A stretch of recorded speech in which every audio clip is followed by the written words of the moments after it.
दुसरं एक महत्त्वाचं पाऊल जे आपण उचललं, कारण ज्यावेळी धारावीचा विषय झाला त्यावेळेस अनेक लोकांनी आरोप केला की यातनं तर TDR घोटाळा होईल, मग त्याचा कंट्रोल तुम्ही कसा करणार. धारावीमध्ये आपण TDR विकण्यावरही कॅप घातली, त्याच्या रेटवरही कॅप घातली, पण हे सगळं होत असताना मुंबईमध्ये जनरेट होणारा सगळा TDR हा कोण घेत आहे, कोण विकताय, काय किंमत आहे, या सगळ्या गोष्टी आजपर्यंत कोणालाही माहिती नाही. एखादा TDR दोनदा विकला गेला असेल तरी आश्चर्य वाटून घ्यायचं कारण नाही. आणि म्हणून आता सगळा TDR हा E-TDR केलाय. आता हे जे आपलं फिजिकल सर्टिफिकेट आहे ते कामाचं नाही, ते तर ठीक आहे, ते तुम्ही घ्या. सगळा TDR E-TDR केलाय आणि आता TDR एक्सचेंज तयार केलाय. जसं शेअर म्हणजे हर्षद मेहताचा घोटाळा का झाला, तर तो याकरता झाला की शेअर ऑफलाईन विकता यायचा. त्यानंतर शेअरचं सगळं ट्रेडिंग हे ऑनलाईन झालं. आता एक्सचेंजवर national stock exchange, Bombay stock exchange याच्यावर ऑनलाईन विक्री करावी लागते. तसं आता TDR एक्सचेंज तयार केलेलं आहे. त्यामुळे E-TDR आणि TDRची खरेदी विक्री देखील या एक्सचेंजवरच करावी लागेल. ती फिजिकल विक्री तुम्हाला करता येणार नाही. आणि म्हणून मोठ्या प्रमाणात म्हणजे आता TDR एजंट जे फिरायचे ते आता प्रभूसाहेब त्या एजंटला काही काम उरणार नाही, त्यांचं कुठलंही आता हस्तक्षेप याच्यात असणार नाही, अशा प्रकारची व्यवस्था या ठिकाणी केली आहे. मुंबई महानगरपालिकेने काही बेस्ट प्रॅक्टिसेस सुरू केल्यात.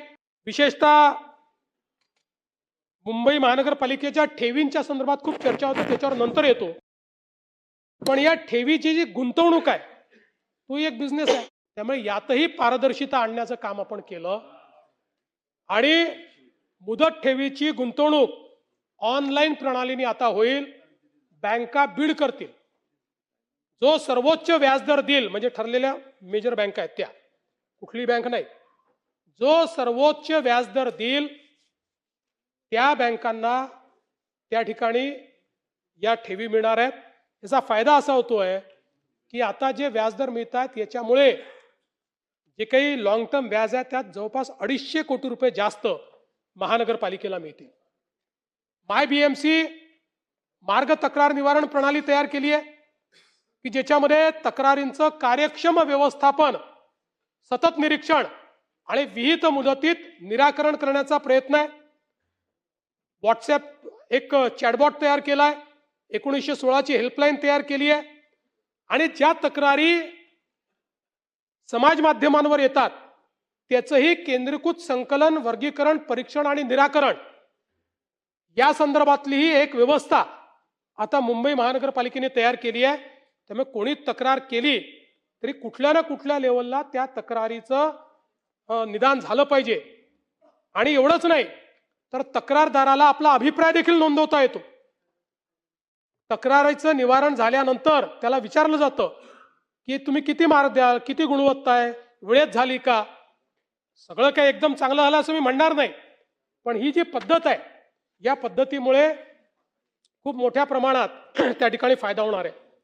दुसरं, पारदर्शिता आणण्याच्या या संपूर्ण प्रयत्नांमध्ये आपण तंत्रज्ञानाचा चांगला उपयोग करतो, ज्यामध्ये संपूर्ण शहराचं डिजिटल ट्विन तयार करण्याचं काम सुरू केलेलं आहे. या डिजिटल ट्विनच्या माध्यमातून विस्तृत भौगोलिक माहिती संकलित केली जाते.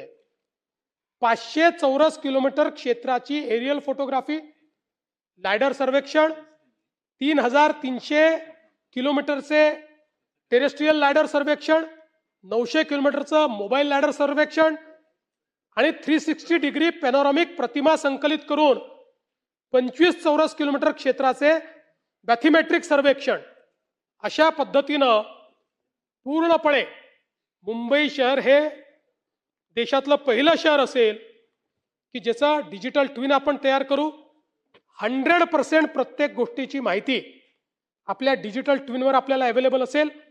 कुठलीही गोष्ट प्लॅन करायची असेल तर या डिजिटल ट्विनवर जाऊन आपण प्लॅन करू शकू. आणि त्यामुळे जी अचूकता आहे, नाहीतर आपण काम सुरू करतो मध्येच कुठेतरी पाण्याची लाईन येते, मग ते काम बंद होतं, कुठल्या तरी वायरी येतात, संपूर्ण भौगोलिक आउटपुट यातनं आपण तयार करतो. आणि याचे जे डिटेल मॉडेल्स आहेत, 3D mesh models, contours, digital surface models, digital terrain models, base maps आणि GIS लेयर्स, या सगळ्या गोष्टीचा समावेश यामध्ये आहे. पुढच्या काळामध्ये आपल्यालाही जर याची माहिती घ्यायची असेल तर याचे एक एक्सपिरियन्स सेंटर देखील आपण तयार करतो. त्या एक्सपिरियन्स सेंटरच्या माध्यमातून कोणालाही जाऊन हे जे डिजिटल ट्विन आहे याची माहिती आपल्याला या ठिकाणी घेता येईल.